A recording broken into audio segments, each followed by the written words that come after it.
चलिए friends, can we start? So very good morning to all of you.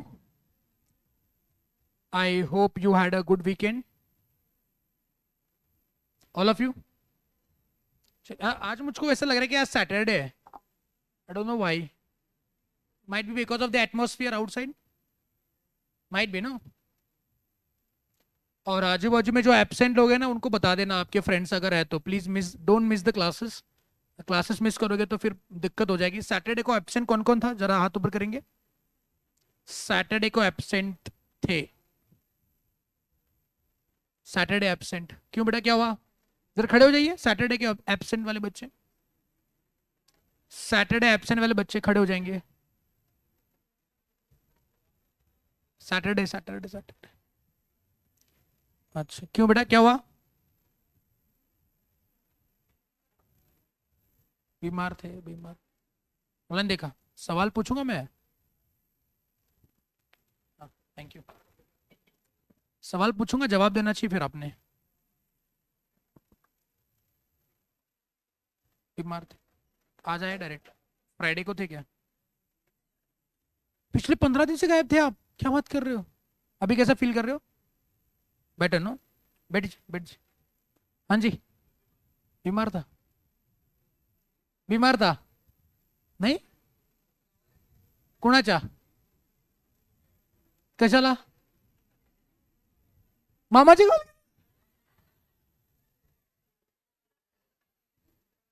काय काम काय होतं? मामाच्या गावाला असं काय महत्वाचं काम होतं तुझ्याशिवाय होत नव्हतं काम ते? नाही, असं काहीतरी महत्वाचं असल्याशिवाय तू जाणार नाही. मला माहिती आहे, तू फार सिन्सिअर आहे. असं एकदम महत्वाचं असल्याशिवाय तू जाणारच नाही. दिवसभर दिवसभर जत्रा होती, मग तू घरी आलाच नाहीस? पाळण्यात अडकला होतास का शुक्रवारी? दिवसभर जायची काय गरज आहे जत्रेला? जत्रा रात्री असते ना मग. म्हणजे संध्याकाळी रे, रात्री म्हणजे संध्याकाळी. संध्याकाळी असते ना 6 वाजता वगैरे. मग दिवसभर काय काय केलंस मला सांग बघूया. कोणाकोणाबरोबर फिरलास? काय मित्र मित्र असतील का त्याचे? हसायची काय गरज आहे उगाच? यांच्याकडे लक्ष नको देऊ. तू काय केलंस शनिवारी जाऊन? काय केलं जत्रेला जाऊन? काय काय केलंस? कुठलं गाव? गडिंग्लजला? तेच काय गाव विचारायला लागला? तेच काय गाव म्हणून? तुझ्याच मामाच्या गावी गेलेलास का आणि कोणाच्या? तुझ्याच मामाच्या ना. मग काय काय केलंस सांग की. शनिवारी काय काय केलंस? शुक्रवारीच गेला होतास ना तू? हा, माहित होतं मला. आपला क्लास 6 दिवस असतोय. मग ए गप्प रे. चला मी सिरियसली विचारतोय, तुम्ही सिरियसनेस घालवू नका. हा, काय केलं शनिवारी? काय केलंस? सकाळी सकाळी जत्रेला गेला होतास ना तू? काय जत्रेत काय केलं? तू गप्प बस रे. शनिवारी सकाळी जत्रेत जाऊन काय केलंस? सगळ्यांना कोणाकोणाला? काय नावं असतील की काहीतरी? 2-3 नावं तरी सांग. का खूप आहेत? कोणाकोणाला भेटलंस? ए ऐका रे जरा. ए तू काय सांगतोस? त्याला तू गेला त्याच्याबरोबर गेला होतास काय? काय नावं सांग ना. आता भेटलास ना कोणाला तरी? हा, मावशी कोणाची? ते सांग. माझी मावशी, माझा मामा, असं सांग की काहीतरी. कन्फ्युजन होते. तर मी लॉ शिकवतो ना, मला कन्फ्युजन पूर्ण प्लेन लागतं मला सगळं असं व्यवस्थित. आता कन्फ्युजन होते माझं. माझ्या होणाऱ्या.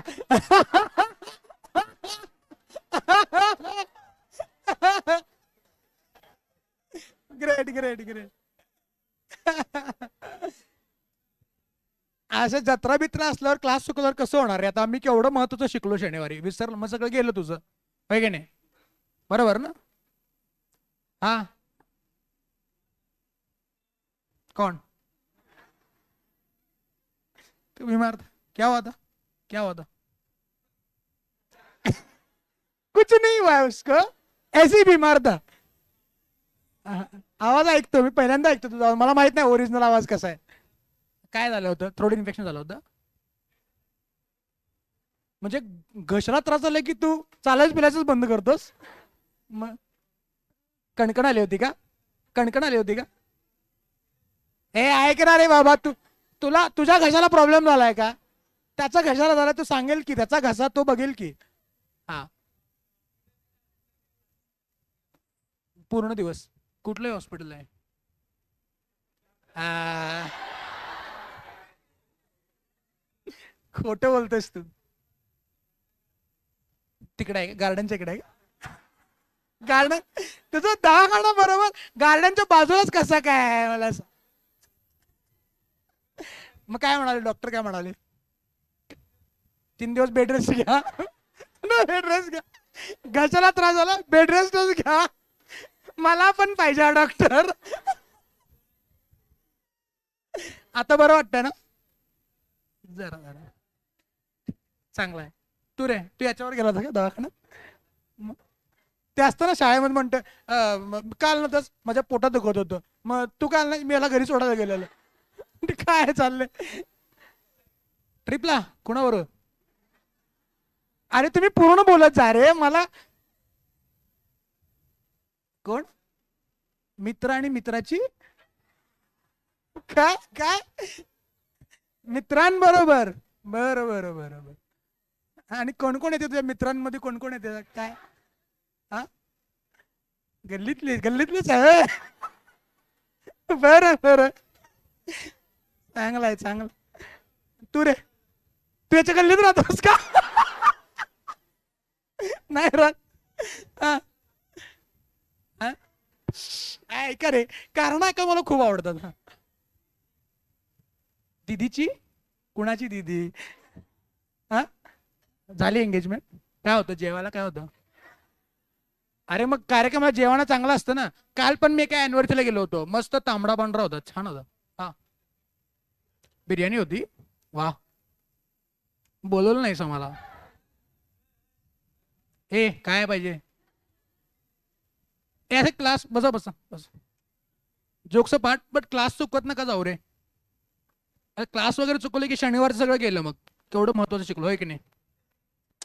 ये होता क्या प्रॉब्लम है, अगर मान लो आपने क्लास मिस कर लिया ना, तो वो क्लास वापस से आप देखते भी नहीं हो, बिकॉज रात गई बात गई, वो क्लास वैसे ही भूल जाते हो. तो क्लास अगर मिस करोगे, हाँ कोई जेन्युइन है, जैसे अभी दीदी की एंगेजमेंट है ये है वो, तो दैट इज ठीक. लेकिन अगर बेड रेस्ट, पूरा बेड रेस्ट बोला हुआ है तो ठीक है, फिर अभी क्या ही कर सकते, क्या ही बोल सकते हैं. थोड़ा बहुत इधर उधर बुखार है, ये है वो है. तो यू हैव टू ट्राई. अब मैंने आपको आई गेस इनिशियल लेक्चर्स में भी बोला था कि आप जैसे तैसे करके अपने आप को ड्रैग करके क्लास तक लेके आओ, कैसे भी करके, फिर उसके बाद जिम्मेवारी हमारी है. कुछ हो गया तो घर पे छोड़ के आएंगे हम लोग, टेंशन नहीं है. लेकिन अगर आप क्लास मिस करोगे तो फिर बहुत दिक्कत हो सकती है. और ये अगर मान लो अभी से आपको आदत लगे, मेरी इनिशियल डेज है, अगर हम लोग यही से आपको आदत लग गई कि आपको लेक्चर्स बंक करना है, मिस करना है, तो ये आदत कंटिन्यूड रहेगी आपकी, ठीक है. और मैंने आपको पहले ही बता दिया था कि इस क्लास में से कितने बच्चे पास होने वाले हैं. तो फिर अगर बिना वजह, हाँ कोई रीजन है तो ठीक है, आई कैन अंडरस्टैंड. लेकिन अगर बिना किसी रीजन के हम लोग क्लास जा सकते हैं, लेकिन अपने पास चॉइस है, जाना है कि नहीं जाना है. जा भी सकते हैं, नहीं भी जा सकते हैं. और उस केस में अगर आप ना आने का चॉइस ऑप्ट कर रहे हो तो फिर बहुत प्रॉब्लम है. हाँ, आ ही नहीं सकते, ऑप्शन ही नहीं जाने का, तभी ठीक है. Problem, I can understand, we can understand. But option है कि जा सकते हैं, मिस कर सकते हैं, तो ठीक है. आप किसी भी चार्टर्ड अकाउंट से पूछिए, मेरे को पूछने की जरूरत नहीं, किसी भी चार्टर्ड अकाउंटेंट से पूछ लीजिए. उनके स्टूडेंट फेज में they never attended their family functions. कोई बहुत ही नजदीक है, मतलब घरातलाच कार्यक्रम आहे तर काय करू शकत, कोई रिलेटिव का फंक्शन है या कुछ है, तो दे नेवर अटेंडेड इट. ओके, इसका फ्रेंड का बर्थडे है, ये है वो है वगैरह वगैरह ना, ये नहीं चलेगा. अगर ऐसा कुछ है तो फिर ये आपके लिए नहीं है. आप समझ रहे हो ना? अगर वो लाइफ लाइफ कौन सी जीनी है वो आपके ऊपर है. अगर मान लो आपको एक नॉर्मल जिंदगी जीनी है, सारे फंक्शंस अटेंड करके, बंक मार के, क्लास मिस करके निवांत रहना है, इधर उधर घूमना है, दोस्तों के साथ मजे मारने हैं, ये करने वो करने, तो मैं बता दो आपको केविएट की, ये जिंदगी आपके लिए नहीं है. फिर C is not for you.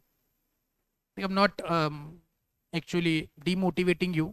I'm not undermining your abilities. Might be you are so much able, might be you are so much intelligent that you can become a chartered accountant, but because of your habits, you will miss a chance to become a person who can be considered as a noble in this world, or a person who will be a backbone for your family. Okay, you will miss that chance. Ability तो बहुत है. अब यहाँ पे आए हो, आपके बाकी सारे फ्रेंड्स ने सीए करने की सोची भी नहीं है, वो तो सीए का नाम देख करके डर करके भाग गए. तो एबिलिटी तो है, इन माय ओपिनियन एबिलिटी है, लेकिन वो हैबिट्स अभी चेंज करने पड़ेंगे. समझ रहे हो ना? जो भी आज बच्चे नहीं है, ऑनलाइन देख रहे हैं, ऑनलाइन का ऑप्शन आपको अवेलेबल नहीं है, ये बस फैसिलिटी है. अगर आप ऑनलाइन ही देखना चाहते हो तो फिर आप आके बताइए हम ऑनलाइन देखेंगे, तो फेस टू फेस मत आइएगा. फेस टू फेस का ऑप्शन आपको दिया है तो आप फेस टू फेस ही अटेंड करिए. और जब भी बच्चे नहीं आए, अभी ये लेक्चर बाद में देखेंगे, तो उनके लिए भी बोल दूं, क्लासेस बंक मत करना, क्लासेस मिस मत करना. करेंगे तो बहुत दिक्कत हो सकती है. मेरे को क्या, मेरे को फीस मिलेगा, बात खत्म है कि नहीं. अगले बैच में भी मेरे इतने ही बच्चे आने वाले क्लास के अंदर, तो वैसे फाइनेंशियली मेरे को कोई नुकसान नहीं हो रहा है, लेकिन वैसे as a teacher, being a teacher, मेरे को नुकसान क्या हो रहा है कि मेरे को बहुत दर्द हो रहा है कि बच्चे क्लास में नहीं आ रहे हैं. एंड रीजन क्या है? रीजन कुछ भी है ना. थोड़े बहुत भी बीमार है तो यू ट्राई एंड कम ना. सनी के अभी बेड रेस्ट ही है, पूरा जम ही नहीं रहा है, उठ ही नहीं सकते है, तो ठीक है, यू कैन अंडरस्टैंड. लेकिन थोड़े बहुत बीमार है, चलो ऑप्शन है क्लास बंक करने का, तो कर रहे हैं. That is not a option for you कि क्लास बंक करना है, क्लास मिस करना. तो मेक श्योर करना कि आप क्लास में आ रहे हो, कैसे भी करके आ रहे हो क्लास के अंदर, ठीक है. और जैसे मैंने आपको बताया कि अगर वो जिंदगी जीनी है तो फिर आप ये जिंदगी मत जियो, प्रॉब्लम हो जाएगा. वो भी नहीं ठीक से होगा और ये भी ठीक से नहीं होगा. समझ रहे हैं ना मेरी बात को? तो नाउ अभी आपको हैबिट्स थोड़े चेंज करने पड़ेंगे, है ना. अभी आप थोड़े बड़े हो चुके हो, मैच्योर्ड हो चुके हो, 12th एग्जाम हो चुकी है ना. घर वालों का आपकी तरफ देखने का नजरिया चेंज हो गया है. पहले तो आपको बहुत छोटे समझ रहे थे ना, बहुत छोटा है जाने दो, छोटा है जाने दो. अभी आप बड़े हो गए, 10th हो गई, 12th हो गई, अभी आप मैच्योर हो गए. अभी 16-17 की उम्र है आपकी, 16 साल बाली उम्र, 16-17-18 साल के आप अभी होंगे. तो घर वालों की आपकी तरफ देखने का जो जो पर्सपेक्टिव है वो चेंज हो गया है. तो उसी एंगल से भी अभी हमको थोड़ा सा अपने आप को बदलना पड़ेगा, अपने आप को चेंज करना पड़ेगा. Because the attitude will make you successful. It is not the knowledge और it is not the intellect. Because मैंने आपको कहा था पहले भी कि एक सर्टन लेवल पे जाने के बाद आपका इंटेलेक्ट, आपका दिमाग उतना मायने नहीं रखता है. बिकॉज अगर ऐसे होता तो फिर मैं कभी चार्टर्ड अकाउंटेंट बनता ही नहीं. Because I am not considering my self as a really very intelligent guy. हमारे कॉलेज का, हमारे बैच का जो कॉलेज का टॉपर था, I was not even in first 5, first 10 में भी होगा कि नहीं होगा, आई डोंट नो. तो चेक करा जाए तो उसमें भी नहीं होगा मैं 100% फॉर श्योर. लेकिन हमारे कॉलेज का जो टॉपर था, उसने सीए करने की सोची, मेरे साथ ही एग्जाम में बैठा था, बट ही गॉट फेल और उसने सीए छोड़ ही दिया. ना might be he is doing something else which can be better than the CA degree, might be. But CA की बात करेंगे, मैं सीए हूं तो सीए पर्सपेक्टिव से ही बात करूंगा. तो एक सर्टेन लेवल होता है जिसके आगे आपका इंटेलिजेंस, आपका दिमाग कितना है वो मायने नहीं रखता है. मायने रखता है आपका एटीट्यूड क्या है. Okay, take an example of Rohit Sharma and Virat Kohli. No offence to Mumbai Indians fans वगैरह, वो छोड़ दो, इंडियन क्रिकेट की बात करते हैं हम लोग, आईपीएल छोड़ ही दो. What do you think, what do you think, देखते हैं आपका क्रिकेट का ज्ञान कितना है. लेडीज, आप क्रिकेट देखते हो? जो क्रिकेट नहीं देखते वो चुप रहेंगे, क्रिकेट देखते जानकार है वो जवाब देंगे. बॉयज तो वैसे क्रिकेट देखते ही रहेंगे, फुटबॉल क्रिकेट दोनों भी. तो बताएंगे मुझको रोहित शर्मा और विराट कोहली, इन दोनों में से आपको कौन लगता है कि ये क्लास प्लेयर है, मतलब ये बॉर्न टैलेंटेड है? हाँ, मैंने से Rohit Sharma, please raise. Rohit Sharma is born talented sir, born talented. उसको ऐसा मेहनत करने की जरूरत नहीं, उसको ऐसा जिम में जाओ ये करो बॉडी, जरूरत नहीं, वो खुद से खेल सकता है. तो in my opinion Rohit Sharma is a born talented guy, है ना. उसका गेम देखो तो नेचुरल गेम है. विराट कोहली जो है उसने अपने गेम को बनाया है. जैसे कि football lovers, Messi, Ronaldo, which one is a genius? Is the Messi. वो उसका नेचुरल गेम है. रोनाल्डो ने अपने आप को बनाया है. नो डाउट दोनों भी सेम लेवल पे है, मतलब दोनों का गेम बोल नहीं सकते कि ये अच्छा है वो बुरा है, दोनों भी सेम लेवल पे है. लेकिन जो बॉर्न टैलेंट बोलते हैं ना वो मेसी है, और जो उसने जिसने अपने आप को बनाया है, मेहनत करके बनाया है, वो रोनाल्डो है।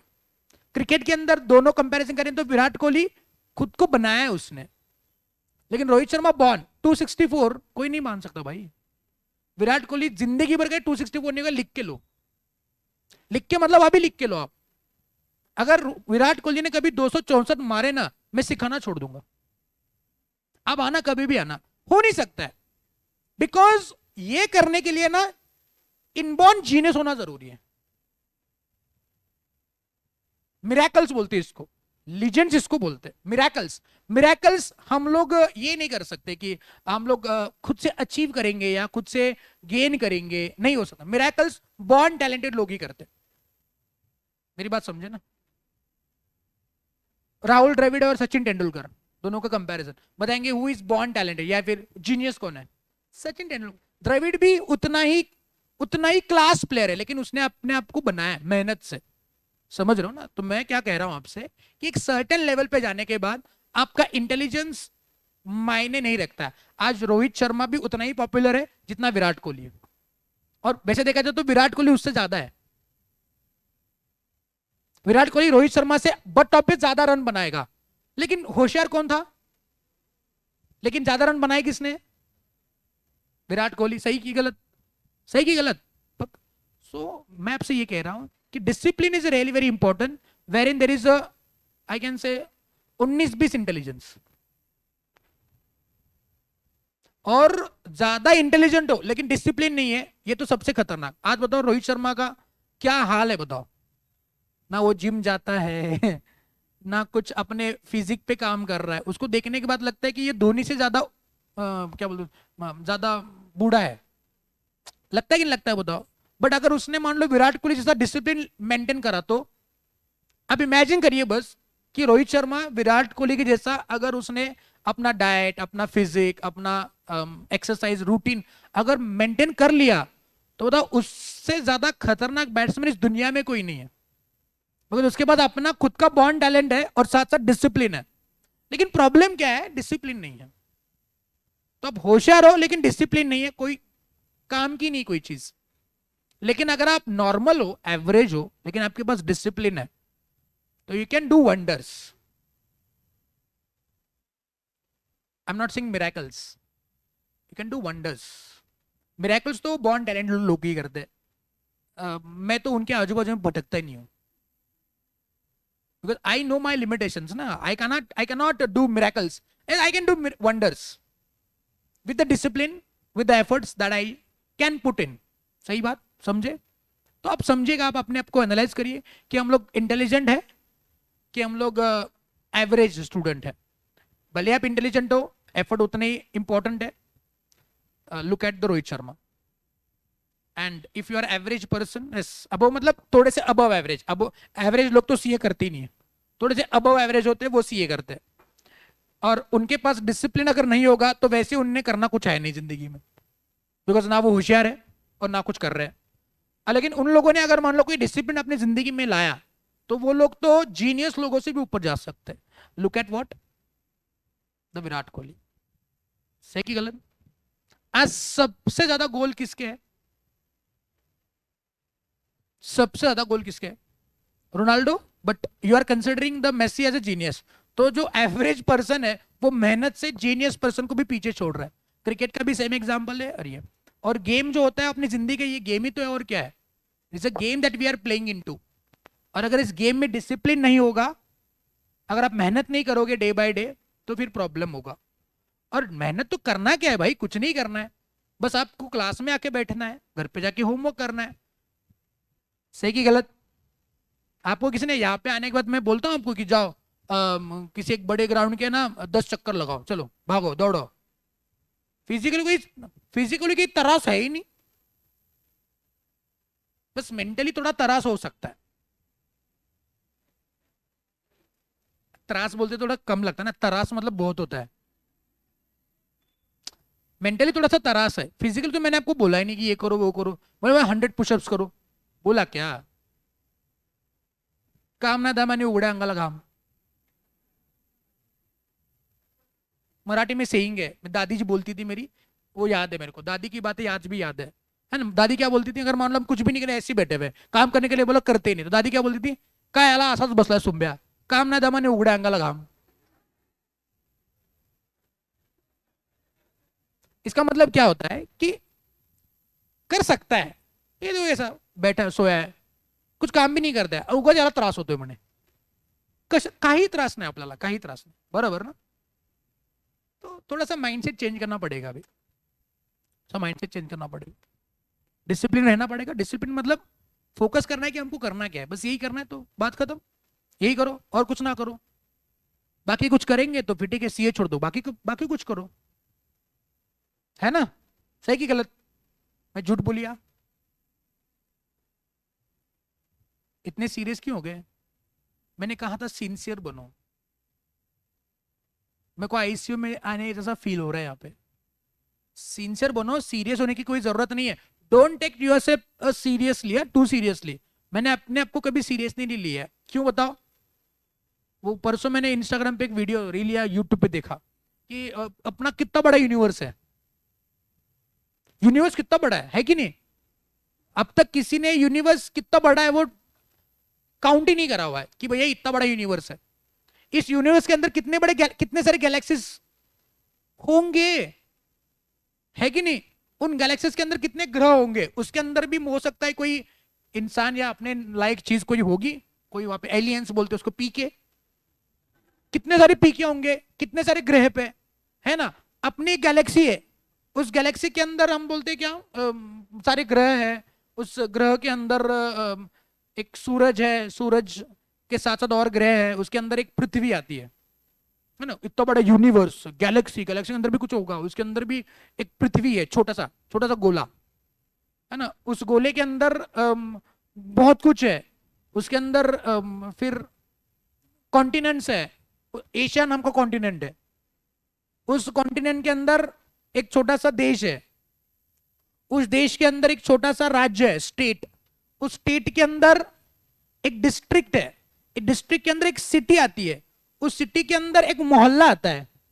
मोहल्ले के अंदर एक घर आता है. उस घर के अंदर एक रूम आता है. रूम के अंदर एक बेड आता है जिसके ऊपर तुम सोया है नालायक.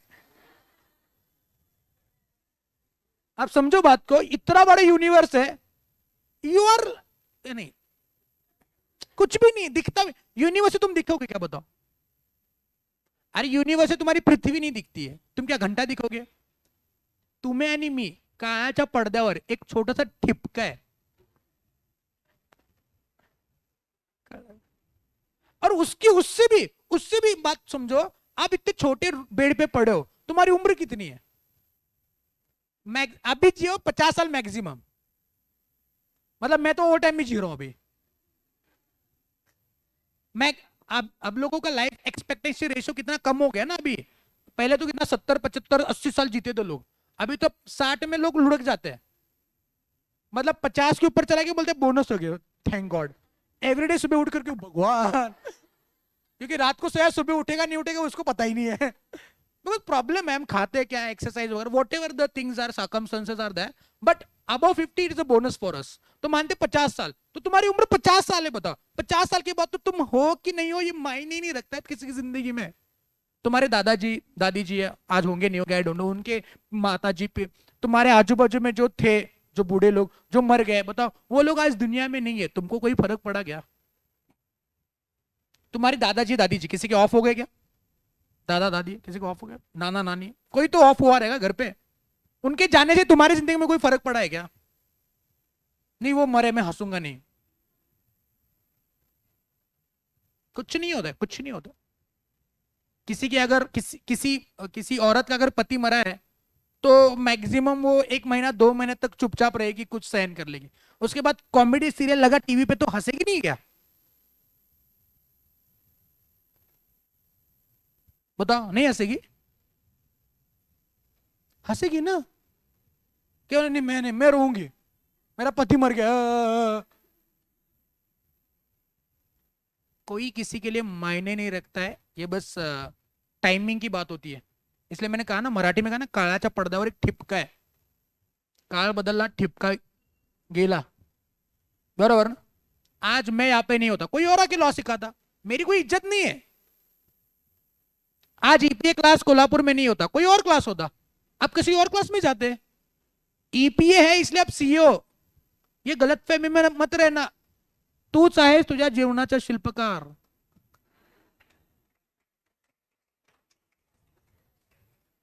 एवरीवन, एक बुक में पढ़ा था मैंने, everyone has got a replacement. आप यहां पे नहीं होते, कोई और होता मेरे लिए भी। सही कि गलत? So no one plays an really vital important role in someone's life. No, वो बस टाइम होता है, उस टाइम पे तुम इंपॉर्टेंट हो। वो टाइम निकल गया, तुम्हारा इंपॉर्टेंस खत्म हो गया। कोई भी रिलेशन, कोई भी, आई एम सेइंग कोई भी, any teaching law, so any का मतलब बहुत बड़ा होता है। Any person, any relation that you are into makes no difference to that person. It is just a fact of time. It is just a matter of time, isn't it? तो अपने आप को इतना सीरियसली मत लो रे। गुलजार साहब ने एक बार कहा था, forgot the exact words, exact lines, but हे जिंदगी, तुमको महत्व देने के चक्कर में हम तुमको जीना ही भूल गए। नहीं क्या हुआ, मैं वापस पढ़ाने वाला हूं, आगे आगे पढ़ाऊंगा मैं। है कि नहीं? हे जिंदगी, तुमको बेहतर बनाने के चक्कर में मैं तो तुमको जीना ही भूल गया। जिंदगी को एड्रेस कर रहे, बताओ। नहीं ताली मत दो गुलजार साहब, मैंने कुछ नहीं लिखा। तो देखो, अपने जिंदगी में हम लोग सीए करने की सोची है भाई, पेट पाने के लिए करना पड़ता है, लेकिन जिंदगी कुछ और है। आप ये काम करिए, उसके बाद फिर एंजॉय जो है वो भी करना है। ऐसा नहीं कि बिना एंजॉय का कोई बंदा यहाँ पे जिंदगी में है। आपको मेरी तरफ देख के लगता है कि मैंने जिंदगी में कभी एंजॉय नहीं करा हुआ है? हाँ, बहुत लॉट्स ऑफ एंजॉयमेंट भाई, ऐसा नहीं है, जिंदगी है, करेंगे एंजॉय, बहुत एंजॉय करेंगे। मैं एंजॉय का मतलब ये नहीं था कि आपको गोवा ही जाना है, एंजॉय करना है आपको फॉरेन टूर ही जाना है। एंजॉय मैं घर पे बैठ के भी कर सकता हूँ, कर सकता हूँ ना। आज मैं आईपीएल का मैच देख रहा हूँ, तो मेक श्योर दैट कि उस मैच के पहले आपका जो काम है वो खत्म है, फिर एंजॉय है। ऐसे नहीं कि मैच भी देख रहे हो और एंजॉय और काम भी नहीं हुआ और मैच भी देख रहे हो, फिर क्या ही मजा आएगा। तुम्हारी फेवरेट टीम है, सीएस की टीम है, मुंबई इंडियंस, जो भी टीम है तुम्हारी, ठीक है, तो मान लो वो जीती या हारी, वो आने वाले नहीं रही तुम्हारा काम करने के लिए, तुम्हारा होमवर्क बचा हुआ है। उद्या येऊन क्लासमध्ये तोंड काळं करूनच बसायला पाहिजे ना। समझे नहीं समझे? तो मैच देखने से पहले मेक श्योर करना है कि अपना होमवर्क खत्म है, या फिर टाइम नहीं, मैच अभी है तो मैच के बाद तो होमवर्क खत्म करूंगा। एंजॉय भी हो गया, काम भी हो गया भाई, और क्या है? डिसिप्लिन मतलब क्या ही होता है? Every time you're into book itself, book खोल रहे, बुक पढ़ रहे, बुक खोल रहे, बड़े पढ़ाकू, इतने पढ़ाकू हो क्या? चश्मिश लोग थोड़े पढ़ाकू लगते हैं वैसे। मैं तो सोच रहा हूँ, मैं तो सोच रहा हूँ, मैं तो सोच रहा हूँ कि ऐसे ही बिना नंबर का या बिना ग्लास का ही चश्मा, बस फ्रेम लगा लो, लोगों का नहीं इंप्रेशन नहीं पड़ता है अपना, इंप्रेशन नहीं आता है। लोग बोलेंगे चार्टर्ड अकाउंटेंट का चश्मा किधर है? चाहे होना चाहिए, पेट भी ऐसा आना चाहिए बाहर, ऐसा मोटा होना चाहिए चश्मा, ऐसा लगा तो चार्टर्ड अकाउंट, पहले सीरियस चार्टर्ड अकाउंटेंट है, बहुत नॉलेजेबल है। हमारी तरफ देख के लोग बोलते हैं, ये पहले तो ये डाउट आता है कि सीए है कि नहीं। नॉलेज को तो बहुत दूर की बात है। तो मैं सोच रहा हूँ चश्मा ऐसे लगा लूं, पॉइंट नहीं है, लेकिन चश्मे लोग सीरियस लगते हैं वैसे, आई डोंट नो होते कि नहीं होते। तो मैं क्या बता रहा हूँ आपको कि आप अपना काम करिए, डिसिप्लिन रहिए जिंदगी में। अपना काम क्या है वो पहले करिए, एंजॉयमेंट भी करना है, वो भी करना है, सब कुछ करना है, प्रोवाइडेड पहले काम अपना होना बहुत जरूरी है। और आज का आपका काम क्या है कि आप क्लास में आके बैठेंगे, जो भी सीखा है उस पर ध्यान देंगे, घर पे जाके होमवर्क करेंगे, उसके बाद आईपीएल, गर्लफ्रेंड, बॉयफ्रेंड्स होंगे तो, हाँ, आई एम नॉट सेइंग घर पे जाके बोलेंगे सरांनी सांगितलंय, अभ्यास केला की चालते, होंगे तो, होंगे तो, प्रोवाइडेड दैट होंगे तो, यू मे नॉट मस्ट।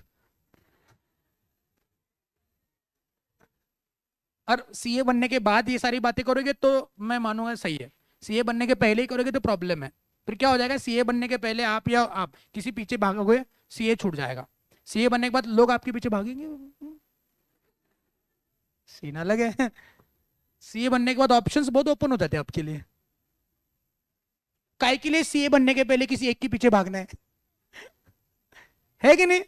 आप ऐसा कुछ बनिए कि लोग आपके पीछे भागे। मैं क्लाइंट्स की बात कर रहा हूं, what you are thinking? I guess you are thinking in some different way. You are thinking the same way that I was thinking, are you sure? पक्का? I was really talking about the clients, are you talking about money? समझदार को इशारा काफी है।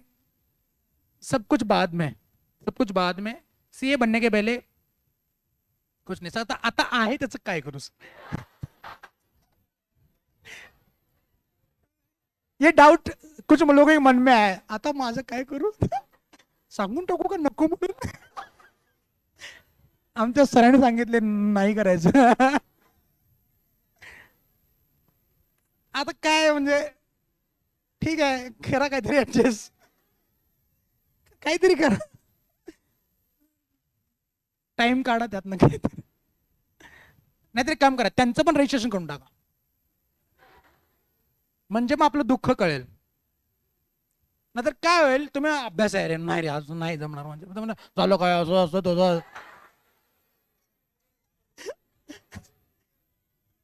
दाखवा लॉचं पुस्तक, question bank दाखवा, revision chart दाखवा.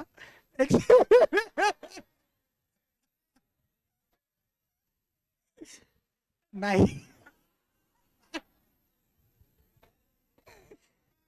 अभी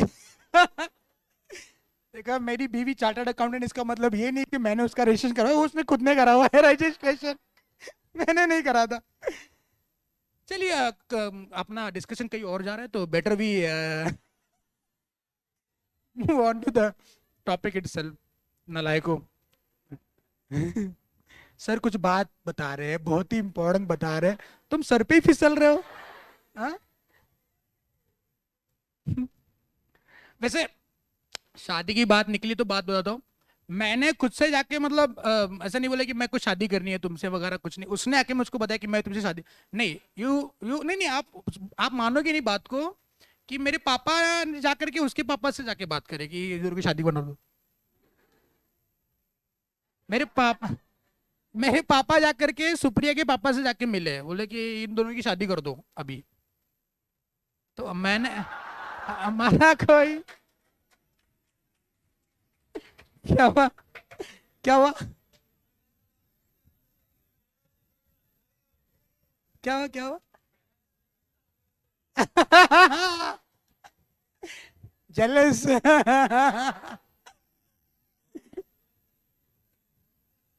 नहीं, we were not having that kind of intentions कि हम लोग शादी करेंगे, ये करेंगे, वो करेंगे. We were good friends. हम लोग एक ही ग्रुप में मेल फीमेल फ्रेंड होते हैं, वी वर गुड फ्रेंड्स. बाकी लोगों को लग रहा है कि हम लोग शादी करें. अब बोला, घर वाले बोल रहे तुम मना कैसे कर सकते हैं?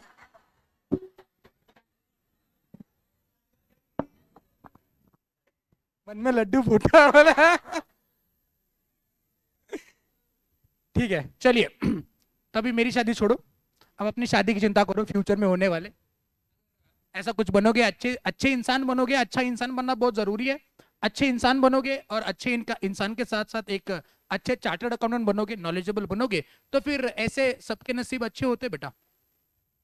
मिलते हैं, अच्छे लोग मिलते हैं. बस आप खुद पहले अच्छे बनिए, एक अच्छे इंसान जरूर बनिएगा. ठीक है, सीए बने नहीं बने, बनना ही है वैसे, लेकिन बने नहीं बने अच्छे इंसान जरूर बनिए.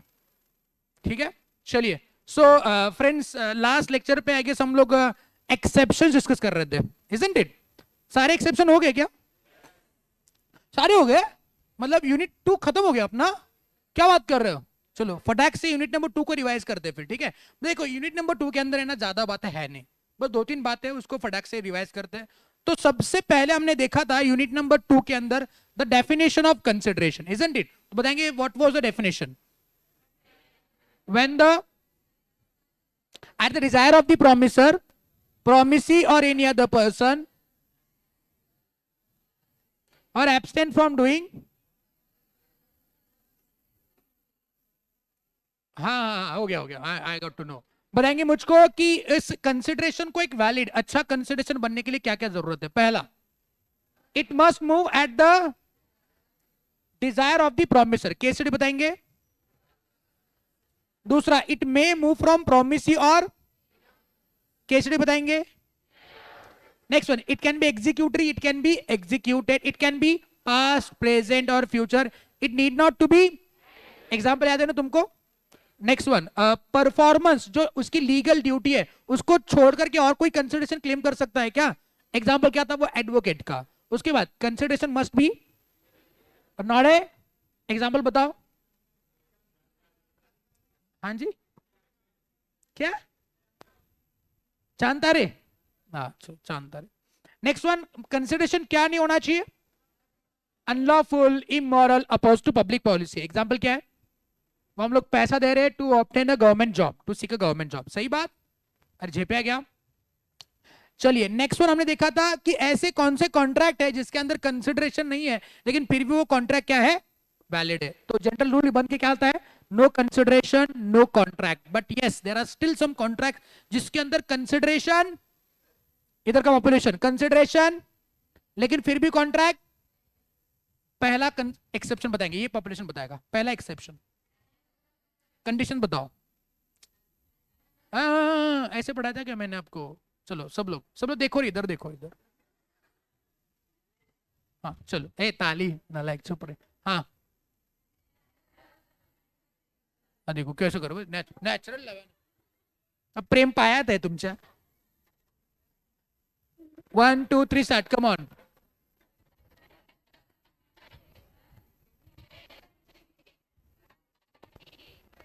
Very good. दूसरा एक्सेप्शन बताएंगे, ये पॉपुलेशन। प्रॉमिस टू पे for past voluntary services, conditions क्या है? ए नहीं रे, वो देखा था कुछ, हम लिखा था। प्रोमिसर जिंदा है और कॉम्पेंसेट कर रहा है किसके लिए? Services received voluntarily. Very good. और नेक्स्ट एक्सेप्शन तीसरा, प्रॉमिस टू पे टाइम बार डेट। पहला कंडीशन बताएंगे, राइटिंग होना चाहिए और वेरी गुड। फोर्थ वन बताएंगे, फोर्थ एजेंसी में कोई कंसिडरेशन की गरज नहीं है, लेकिन अगर एजेंट ने बिना कंसिडरेशन लिए काम करा और गलत काम करा तो क्या प्रिंसिपल केस फाइल कर सकता है? Next one, completed gift. Gift अगर हमने दिया हुआ है किसी को, राइटिंग में दिया, ये करा, वो होना चाहिए। अगर ऐसा है तो हम लोग गिफ्ट के अंदर कंसिडरेशन लेकिन फिर भी केस फाइल हो सकता है। यस। नेक्स्ट वन, बेलमेंट क्या होता है?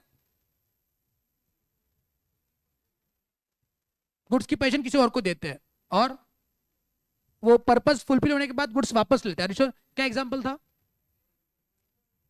गोल, वो नेहा जी की ज्वेलरी थी और आपकी गाड़ी थी, इजंट इट? तो गाड़ी वापस करनी है, लेकिन अगर फोकट में गाड़ी रिपेयर करा या फोकट में नेहा जी की ज्वेलरी पॉलिश करी तो, और अगर उसके अंदर कोई गलती होगी तो क्या आप केस फाइल कर सकते हो? अरे sure, bailment. And last one नहीं, नेक्स्ट लास्ट वन है ना अभी। यस, लास्ट वन कौन सा है? सब बताएंगे। चैरिटी। चैरिटी मतलब डोनेशन देते हैं हम लोग। केसरी कुछ था ना, केदारनाथ वगैरह कुछ? नहीं, केसरी याद मत रखो, बस पूछा मैंने, याद है कि नहीं। नेक्स्ट वन, नेक्स्ट एक बहुत इंपॉर्टेंट बात बताएंगे मुझको। क्या कोई थर्ड पार्टी कॉन्ट्रैक्टिंग पार्टीज के ऊपर केस फाइल कर सकता है? कर सकता है? क्या कोई थर्ड पार्टी, वापस सुनिए सवाल को, क्या कोई third party parties to contract के ऊपर केस फाइल कर सकता है? नहीं कर सकता। लेकिन क्या कोई थर्ड पार्टी कॉन्ट्रैक्टिंग पार्टीज को कंसिडरेशन दे सकता है? तो there is a no third party to the contract, but that can be third party too. चलो कंसिडरेशन थर्ड पार्टी ने दिया है, क्या अब उसके पास अधिकार आता है केस फाइल करने का? The answer is no. लेकिन क्या कुछ ऐसे कॉन्ट्रैक्ट्स है जिसके अंदर थर्ड पार्टी भी केस फाइल कर सकती है? बेसिकली एक लॉजिक याद रखना कि कोई बेनिफिशियरी अगर है, किसी कोई दो लोग कॉन्ट्रैक्ट कर रहे हैं और उसका बेनिफिशियरी कोई थर्ड पार्टी है, तो वो इन पार्टीज के ऊपर केस फाइल कर सकता है। ये इसका लॉजिक है। और वो बेनिफिशियरी कौन कौन से कॉन्ट्रैक्ट्स में हो सकता है, उसके बहुत सारे एग्जांपल्स। तो पहला एग्जांपल क्या था? कहां गया, मैंने लिखा ही नहीं क्या? हाँ जी, इन केस ऑफ, वो एग्जांपल किसका देखा था हमने? रतन टाटा का देखा था। अरे श्योर? आई गेस राइटिंग करना बाकी है ना, चलो आज राइटिंग कर लेते हैं। Next one, in case of family settlement, example देखा था हमने, है ना, कि पार्टीशन हो रहा है, मम्मी को 20,000 देने थे, नहीं दिया। Next one, in case of marriage contract, marriage में क्या हो रहा है, यहाँ पे कोई कॉन्ट्रैक्ट हो रहा है कि इल ट्रीटमेंट के लिए कोई पैसा देना, नहीं दिया, तो केस फाइल हो सकता है third party. Next one, assignment of contract, assignment के लिए क्या एग्जांपल देखा था हमने? असाइनमेंट के लिए क्या केस देखा था? किसी ने किसी को पैसे देने थे, रिकवर करने थे, वो रिकवर करने का अधिकार किसी और को दिया। ओके नेक्स्ट वन एक्नॉलेजमेंट और एस्टेबल, एल ने एम को पैसे दी जाके एन को दे दो, तो अभी एन क्या कर सकता है, एल या एम दोनों के ऊपर केस फाइल कर सकता है। इनके सब कोवेनेंट रनिंग विद, बहुत बड़ा डिस्कशन हुआ था, वो लैंड कुछ याद है, दूसरी लैंड थी वो यूज नहीं करनी है, भले किसी और को बेच दिया, तो ओरिजिनल पार्टी जिसने खरीदी करा है नेक्स्ट वन उसके ऊपर केस फाइल कर सकता है। यस एंड लास्ट वन कौन सा था बोलो, contracts enter through an agent, तो यहाँ पे थर्ड पार्टी एजेंट या प्रिंसिपल के ऊपर केस फाइल कर सकता है, एजेंट प्रिंसिपल के ऊपर केस फाइल कर सकता है, प्रिंसिपल थर्ड पार्टी के ऊपर केस फाइल कर सकता है, कुछ भी हो सकता है, सही बात। तो ये 7 एक्सेप्शंस थे। एनी डाउट सो फार, बताएंगे यूनिट नंबर 2 के अंदर किसी को कोई दिक्कत, हे लिहू लगा, नाही लिहलं ना, चलो लिखो फटाफट। You have only how much, 10 minutes?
ऊपर यहाँ पे हेडिंग देंगे, किस चीज का एक्सप्लेनेशन है ये, वहां पे लिखना in case of a trust, in case of trust. आप उसको कहाँ लिख रहे हो, आप बुक में लिख रहे हो ना, है ना? तो आप टेक्स्ट बुक का पेज नंबर जरूर लिखना, यहाँ पे जो लिखना नहीं प्रीविटी ऑफ कॉन्ट्रैक्ट वगैरह। तो आपका टेक्स्ट बुक का पेज नंबर क्या है? 46 ना, आपका क्या है? 46 ही है ना? 40। तो आप लिखिए पेज नंबर 45, ताकि जब आप घर पे रिवाइज करो या बाद में जब ये एक्ट खत्म हो जाएगा, जब आप नोटबुक को रेफर कर रहे हो टेक्स्ट बुक के साथ, तो एक कोरिलेवेंस बन जाए आपका इसके बीच में। ओके, ये बात जरूर सुनिएगा, जिनको सुनना है सुनिए, जिनको नहीं सुनना है छोड़ दीजिए। 25 लोग याद रखना बस।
चलिए ये लिखिए, हो गया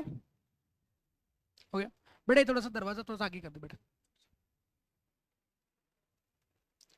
चलिए सो यूनिट नंबर 2 तो अपना क्लियर हो चुका है। अभी हम लोग काम करते हैं यूनिट नंबर 2 के ऊपर जो क्वेश्चंस है जो एग्जामिनेशन में आए हुए हैं उसको एक बार देख लेते हैं। As I already told you कि यूनिट नंबर 2 के अंदर बस 2-3 ही बातें हैं जो इंपॉर्टेंट जिसके ऊपर सवाल पूछे जाते हैं। और जो इनिशियल क्वेश्चंस है वो अपने घर पे पढ़ लेने हैं, ठीक है, सेल्फ प्रैक्टिस क्वेश्चंस वगैरह।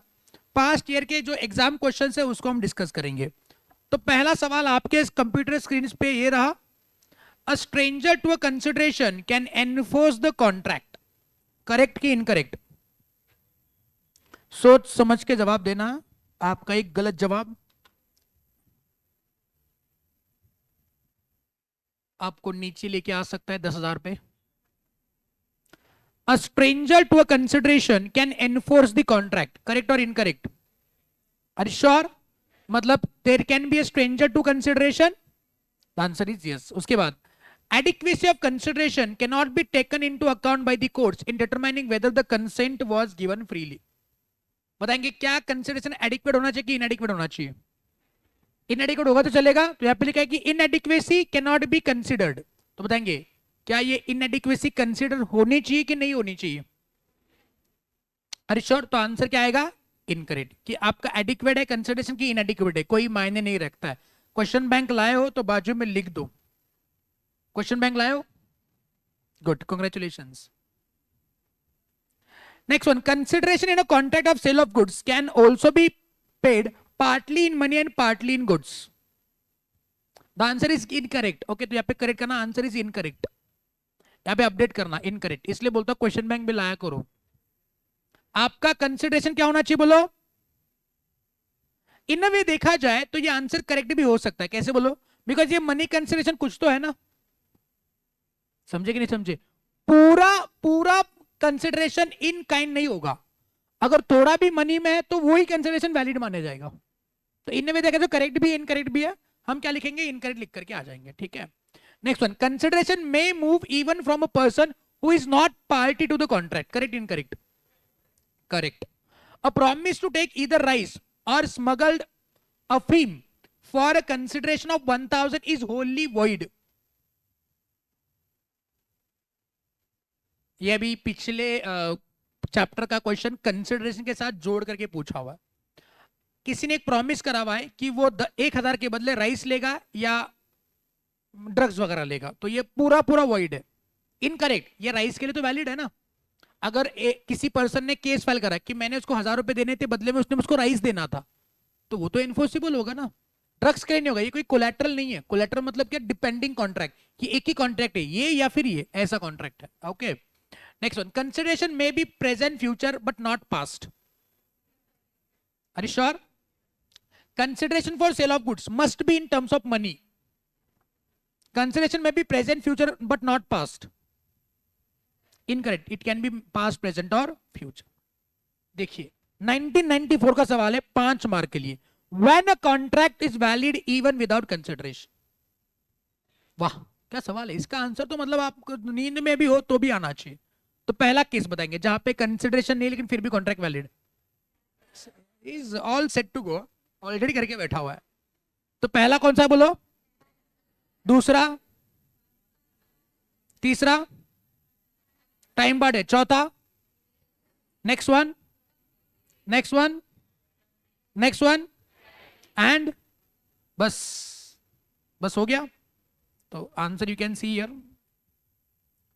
Next one, what is consideration and what are the legal requirement of a valid consideration? बताओ कंसिडरेशन क्या है? When at the desire of the promisor, promisee or any other person does or abstains from doing, promises to do or abstain from, that act or abstinence is called as what? बताएंगे essentials for valid consideration लिखे हमने। It must move at the desire of promisor, may move from promisee or any other person, or हाँ जी, executed, executory, past, present, future और inadequate होगा चलेगा। Yes, next one,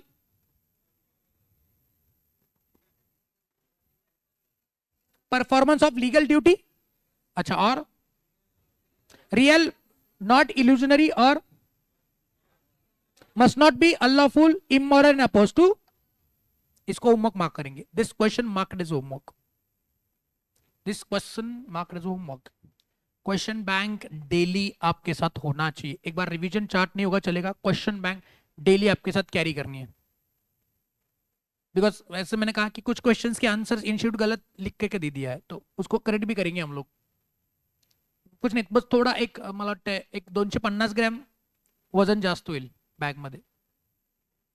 किती असेल वजन क्वेश्चन बँकचं?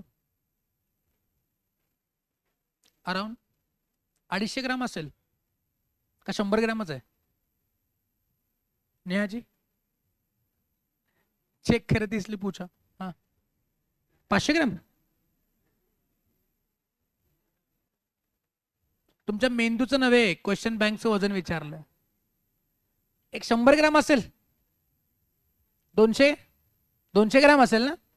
काय फरक पडतो 200 ग्रॅमने? काय वजन जरा कमी होईल. ते डाएट बीट करण्यापेक्षा ओझं उचललेलं बरं. डाएट वगैरे करते का कोण? डाएट डाएट एकदम डाएटवर म्हणजे एकदम घासपूसच फक्त. No carbs no. हाल फिलहाल में बहुत कुछ आ गया ऐसा, लो कार्ब्स या फिर नो कार्ब्स, ओनली प्रोटीन. होता है ना ऐसा? कोई है क्या? अभी ये उम्र में तो चांसेस बहुत कम है. सीए फाइनल वगैरह तो पहुंच जाओगे तो आप पहचान में भी नहीं आओगे मुझको. अगर सीए फाइनल होते होते बच्चे थोड़ा सा, अब करना ही क्या है, पढ़ाई करना, बैठना है, खाना है, सोना है. तो उस टाइम पे जरूरत पड़ेगी डाइट एंड ऑल ये सब करने की. कोई नहीं करता ना अभी? ठीक, नहीं करते तो अच्छी बात है. वजन ही कम हो जाएगा. 250 ग्राम डेली कैरी करना है. लाओगे ना? इसका मतलब ये नहीं कि मेन बुक नहीं लाना है. सर वो कॉम्पेंसेट कर लिया मैंने. मेन बुक घर पे, मेन बुक और क्वेश्चन बैंक दोनों नीचे. रीजन बिंग कुछ अपडेट करना है तो कर लेंगे, होमवर्क मार्क करना है होमवर्क मार्क करेंगे. बाद में आप मुझको बोलोगे सर मैंने लाया नहीं था इसलिए मार्क नहीं करा होमवर्क, इसलिए मैंने नहीं करा. या असल्या शाळेतल्या गोष्टी मला सांगायच्या नाहीत. ओके चलिए नेक्स्ट वन भाई और बहनों. नेक्स्ट क्वेश्चन आपके सामने ये रहा. N agreement without consideration is void. 5 mark के लिए एक्सप्लेन करना. बताएंगे क्या हर एक एग्रीमेंट जो कंसिडरेशन के बिना होता है वो वॉइड होता है?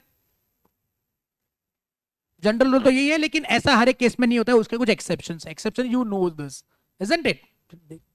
वही भी example. When a consideration is deemed to be unlawful. Okay इसको आप लोग अब तक के लिए उसको पेंडिंग मार्क करना, ये हमने नहीं देखा हुआ है, पढ़ा हुआ नहीं है, उसको पेंडिंग मार्क करेंगे. नेक्स्ट चैप्टर में आएगा. ब्रीफली ब्रीफ द फॉलोइंग और briefly answer the following. No consideration no contract. Answer करना है. जनरली तो सही है लेकिन उसके कुछ एक्सेप्शंस है. देखो वही बात. Unlawful consideration, please mark is pending. Yes, what is consideration and its characteristics? 5 mark के लिए. Consideration का डेफिनेशन बताना है और वैलिड इसेंशियल्स बताना है. देखिए बात नीचे वैलिड इसेंशियल्स बताना है. इसेंशियल्स फॉर वैलिड कॉन्ट्रैक्ट या सॉरी कंसिडरेशन.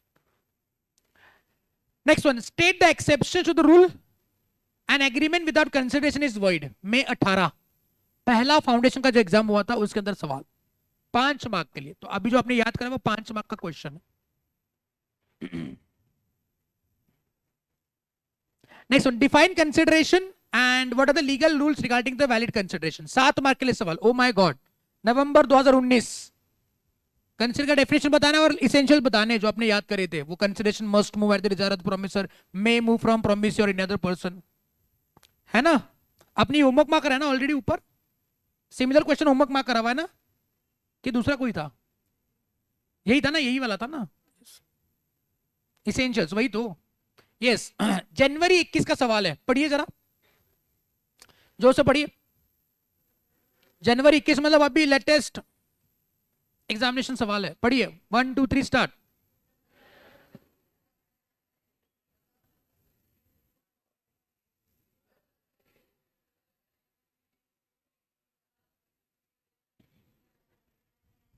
तो आपने लिखना क्या है?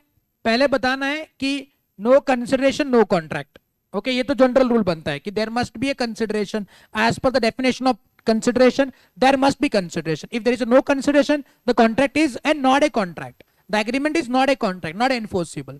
There must be something in return. Quid pro quo वो लिखना है पहले लाइन पे, बिकॉज पूछा है ना, डिस्कस करा है. डिस्कस करेंगे फिर हम लोग. और उसके बाद क्या लिखेंगे अभी हम लोग? एक्सेप्शंस लिखेंगे। सही बात है। नेक्स्ट वन चलिए। क्वेश्चन देखिए, जून 2019 mister Sohanlal sold 10 acres of his agriculture land to Mr. Mohanlal on 25th of September 18 for rupees 25 lakh. किसने किसको बेचा? सोहनलाल ने मोहनलाल को.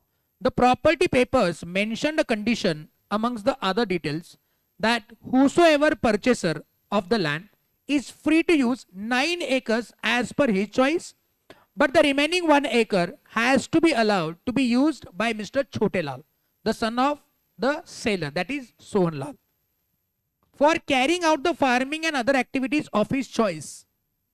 On 12th of October 18, Mr. Sohanlal died, leaving behind his son and his wife. On 15th of October 18, the purchaser started construction of an auditorium on the whole 10 acres of land and denied any land to his son. Now Mr. Chotelal wants to file case against the purchaser and get a suitable redressal. Redressal मतलब उसको इंसाफ चाहिए. Discuss in the light of the provision of Indian Contract Act and decide upon Mr. Chotelal plan of action. बताएंगे ये सवाल वापस एक बार पढ़िएगा जरूर और आप बताएंगे कि इसका आंसर आप कौन से एंगल से लिखोगे. Come on, please read the question silently. और इसका जवाब देंगे आप लोग. जो भी इसका जवाब देगा वो बहुत होशियार माना जाएगा. उसको मिलेगा मेरी तरफ से ढेर सारा प्यार.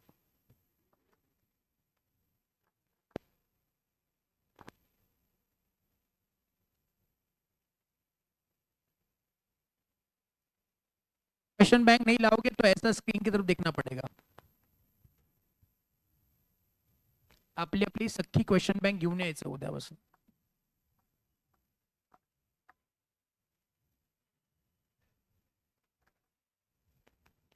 आप नहीं लाए बेटा question bank? What's your name? मैं भूल गया. वर्दा जी क्वेश्चन बैंक नहीं लाए? लाए ना? आप नहीं लाए बेटा? मेरे को लगा दोनों एक ही बुक में देख रहे हैं.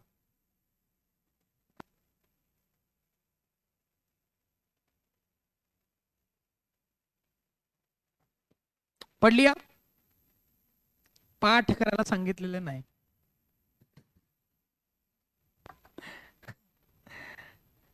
चलो सीन क्या हुआ एक बार रिवाइज करते हैं. एक सोहनलाल है, एक मोहनलाल है और उसका बेटा कौन है? छोटेलाल. किसका बेटा है वो? सोहनलाल का बेटा है. ठीक है, सोहनलाल है, उसका बेटा है और एक मोहनलाल है. सोहनलाल ने लैंड किसको बेचा?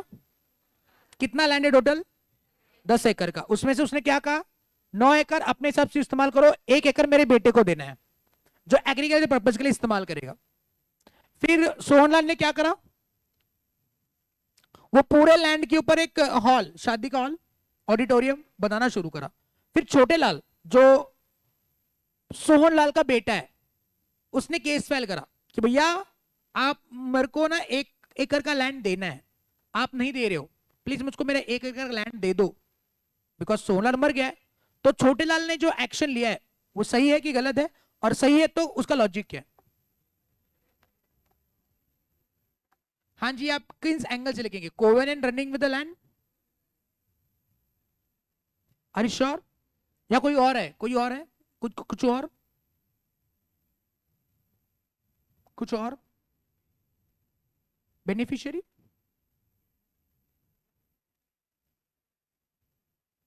चलिए काम करो, आंसर पढ़ो आंसर, फिर आपको लॉजिक क्लियर हो जाएगा कि आंसर लिखना कैसे, कौन सा एंगल से. आपको चिन्नैया वर्सेस रमैया का केस याद आ जाएगा.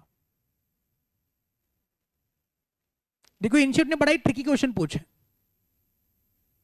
कि उसके अंदर एग्रीकल्चर पर्पस के लिए इस्तेमाल करना, ये करना है, वो करना. तो आपको लगेगा कि महसूस होगा कि ये क्वेश्चन जो है वो covenant running with the land के हिसाब से दिया हुआ है. लेकिन ये covenant running with the land के हिसाब से क्वेश्चन है ही नहीं. ये क्वेश्चन है consideration may move from promisee और एनी अदर पर्सन. तो छोटेलाल को मोहनलाल जो 1 एकड़ की लैंड नहीं दे रहा है ये कहते हुए कि उससे कोई कंसिडरेशन नहीं है, ये इंप्लाइड है. और छोटेलाल जो कह रहा है कि भैया तुमको जो कंसिडरेशन है वो मेरे पिताजी ने दे दिया है, दैट इज सोहनलाल ने दे दिया है, तो आज आपने मुझको 1 एकड़ की लैंड देनी है कंपलसरी. इसके अंदर कोवेलेंट का कोई संबंध आता ही नहीं है। समझे कि नहीं समझे? Please read the answer.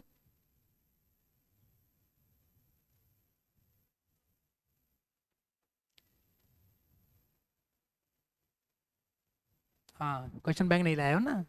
Yes, करता करता बेटा।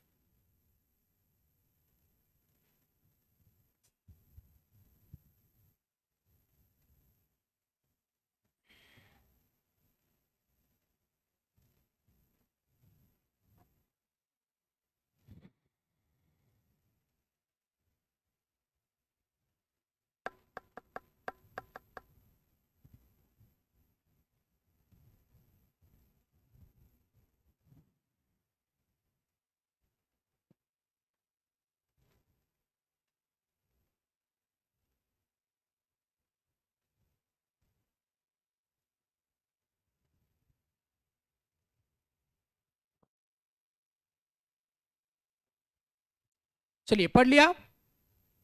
पढ़ लिया? यस। तो आई गेस अभी आपको क्लियर हो गया कि भैया ये सीन है क्या। तो यहाँ पे यूनिट नंबर 2 के सारे क्वेश्चन जो है वो हमने डिस्कस कर लिए। बस और एक होमवर्क आप मार्क करेंगे, जैसे नवंबर 2019 वाला क्वेश्चन जो है इसको आप होमवर्क मार्क करेंगे। सो ये 2 क्वेश्चन आप एज ए होमवर्क सॉल्व करके आएंगे। कल मिलेंगे तो यूनिट नंबर 3 के साथ शुरुआत कर लेंगे। ओके ओके, चलिए, thank you so much and have a nice day. एक डाउट है बच्चे का, वो भी रह गया, अभी टाइम तो खत्म हो गया। कल बेटा आते आते मेरे को एक डाउट वो रिमाइंड करना, डिस्कस कर लेंगे, ठीक है? यस।